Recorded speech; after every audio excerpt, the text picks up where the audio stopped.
Arrêtons avec l'hypocrisie et les mensonges des vœux de bonne année, meilleure année, santé, prospérité. Non, 2023 sera probablement la pire année de la vie de beaucoup de personnes. Et il faut qu'on arrête avec les mensonges et l'hypocrisie. Dans cette vidéo, je vais vous dire pourquoi.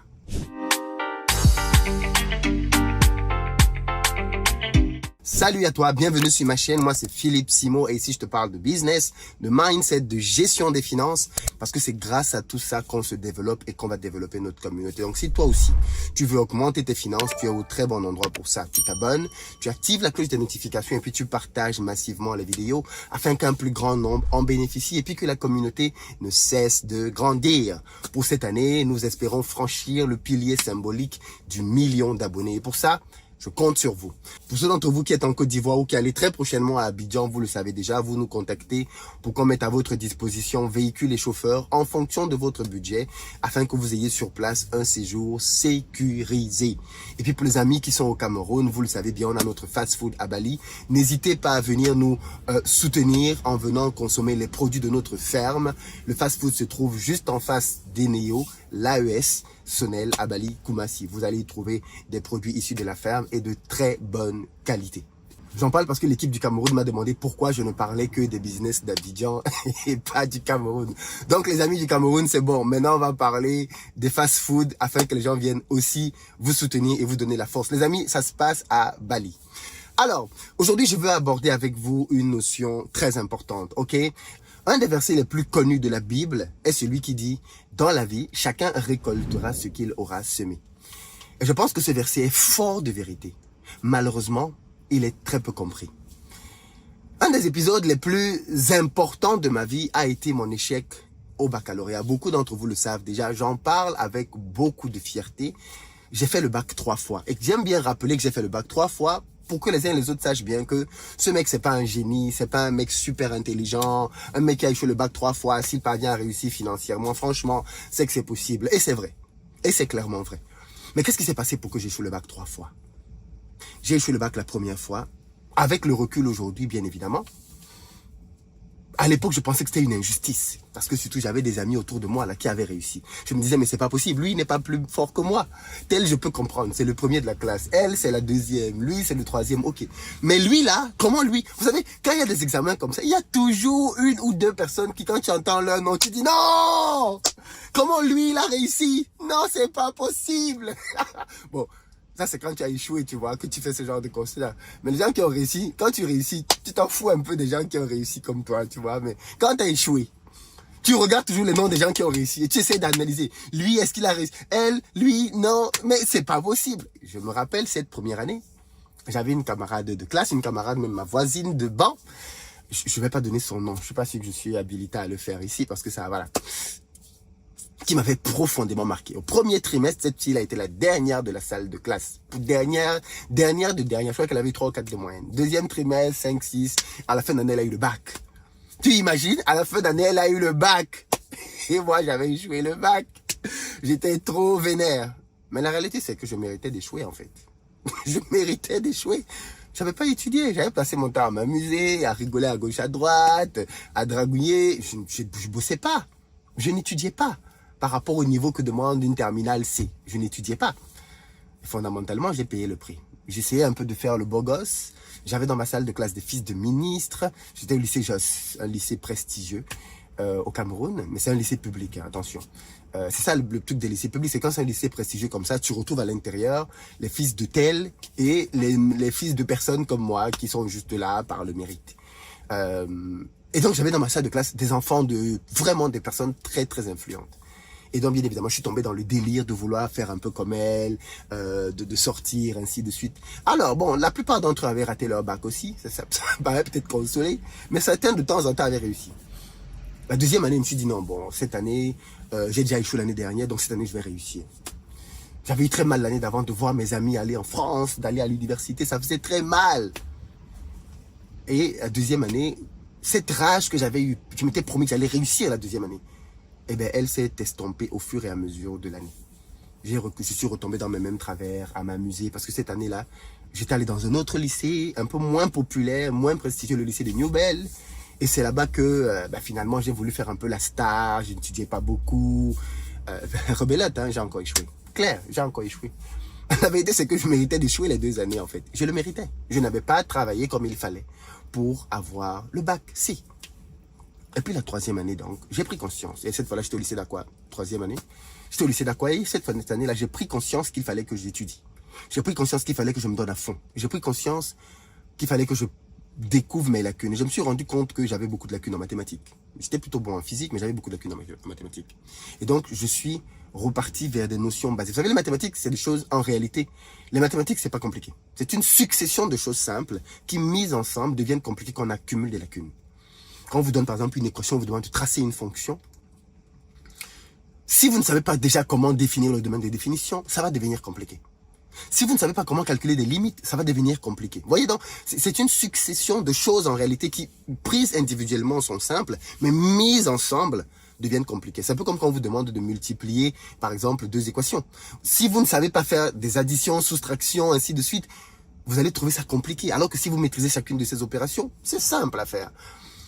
Mais moi, j'avais donc cumulé beaucoup d'erreurs. J'avais cumulé beaucoup de lacunes. Donc, j'ai dû humblement repartir vers des notions basiques. Je prenais des livres de 5e, 4e pour apprendre ce que je ne savais pas faire en terminale. Fin d'année, j'ai eu mon bac. Et donc, je suis passé à autre chose dans ma vie. Mais j'ai retenu la leçon.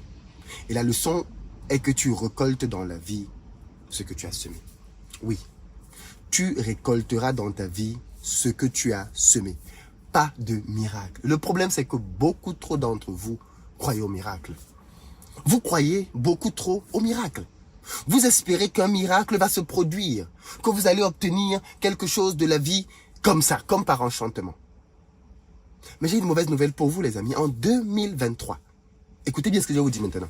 2023, tous les vœux qu'on vous fait là, vœux d'amour, vœux de prospérité, non. Vous ne récolterez que ce que vous avez semé. Vous avez bien compris? C'est-à-dire qu'en 2023, en fait, ce qui va t'arriver, c'est juste que tu vas récolter ce que tu as semé en 2022 et en 2021. Parce qu'ainsi va la vie.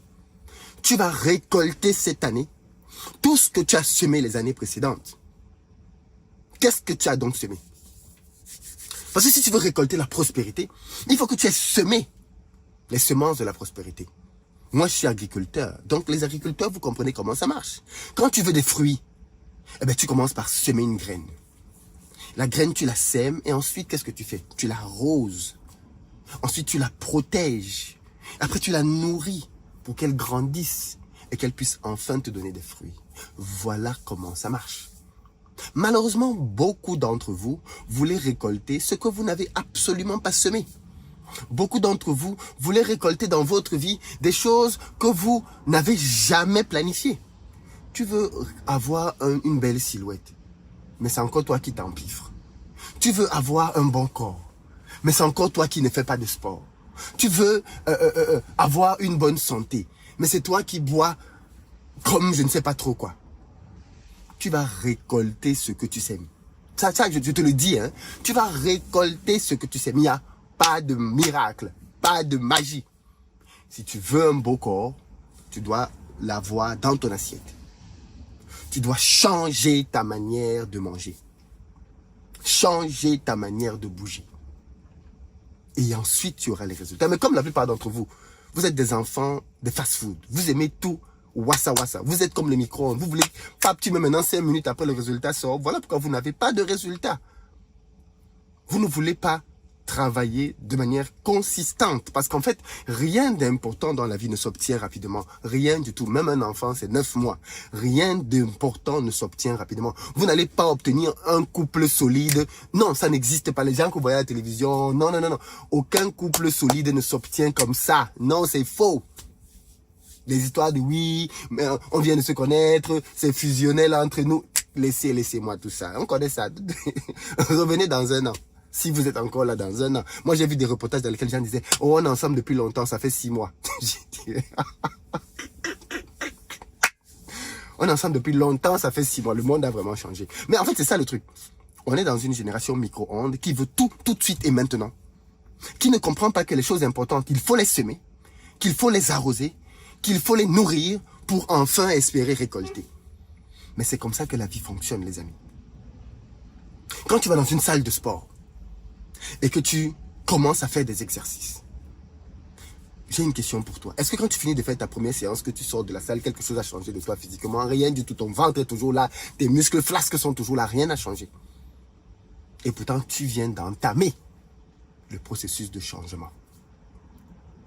6 mois plus tard, quand on te reverra, tu auras morphologiquement changé.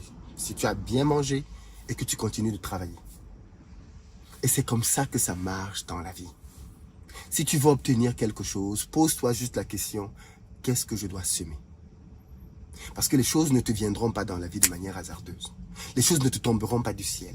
Ça, c'est la sorcellerie. Même Einstein a dit, Einstein, ça c'est pas moi, c'est Einstein, ok? La folie. La folie, est-ce que tu es fou? Est-ce que tu es folle? Einstein dit la folie, c'est faire la même chose et espérer des résultats différents. Donc, si tu vis ta vie comme tu as l'habitude de la vivre, tu obtiendras les mêmes résultats que tu as l'habitude d'obtenir. Tu as bien compris. Si tu vis ta vie de la même manière que tu as l'habitude de la vivre, tu obtiendras les mêmes résultats que tu as l'habitude d'obtenir. C'est-à-dire que si tu as l'habitude de sortir avec des salauds, tu te retrouveras encore avec des salauds, des connards et des tocards. Parce que tu vis ta vie de la même manière. Si le poids que tu as, tu veux changer ton poids et que tu continues de manger, de boire comme d'habitude, tu vas juste continuer de rester avec ce poids qui va te donner des maladies par la suite si ce n'est pas déjà le cas. C'est la réalité de notre quotidien et de notre vie. On récolte ce qu'on sème. Je te souhaite donc en 2023 de récolter tout ce que tu as semé en 2022. Si tu as semé la maladie, si tu as semé n'importe quoi, que tu puisses récolter ça. Et qu'ensuite, que cette mauvaise récolte de 2023 puisse te bousculer. Qu'elle puisse te secouer, que tu te dises plus jamais ça dans ma vie. Et que tu changes. Et que tu changes de l'intérieur pour voir plus tard les résultats sur l'extérieur. Aussi simple que ça. Et c'est comme ça que ça marche. Quand ça te plaise ou non, c'est comme ça que ça marche. C'est la réalité. C'est factuel. Ainsi va le monde. On sème et on récolte. Je te souhaite donc en 2023 de semer, d'être un semeur, d'être une semeuse, de semer en 2023 les semences de ce que tu veux avoir en 2024, en 2025, en 2026, en 2030 et ainsi de suite. Commence à semer aujourd'hui ce que tu veux avoir pour plus tard. Commence à semer aujourd'hui ce dont tu as besoin. Vous savez, on dit souvent, j'ai demandé à Dieu la force, il m'a donné des épreuves. Mais oui, parce que Dieu ne vous donne pas ce que vous demandez. Il vous donne ce dont vous avez besoin. Donc si ce que tu veux dans la vie, c'est la réussite, tu vas avoir des difficultés. Parce que ce sont elles qui vont te forger. Et c'est comme ça que ça marche. Je te souhaite donc d'être dans une année de semences. Sème, sème, sème, sème, sème, parce que l'année prochaine, tu récolteras. Alors attention, il y a des semences qui lèvent vite. Des semences dont tu vas avoir les résultats au bout d'un mois, au bout d'une semaine, au bout de 3 mois, au bout de 6 mois. Et puis d'autres dont tu vas avoir les résultats au bout de 5 ans, au bout de 10 ans. Mais il faut être consistant, parce que c'est ainsi que va la vie. C'est celui qui sème qui mérite de récolter. Et chacun d'entre nous récoltera ce qu'il aura semé. Donc les amis, donnez-vous les moyens, travaillez et attendez d'obtenir ce que vous avez semé. Arrêtez avec la sorcellerie, arrêtez avec la magie, arrêtez d'attendre ce que vous n'avez pas semé dans vos vies. Ça n'arrivera pas. Je sais que c'est un message qui n'est pas populaire, qui fait mal, parce que tu dis, mais, oh là là, je vais récolter vraiment tout ce que j'ai semé, mais j'ai rien semé de bon. Ben ouais, change. 2023, l'année du changement. À très bientôt.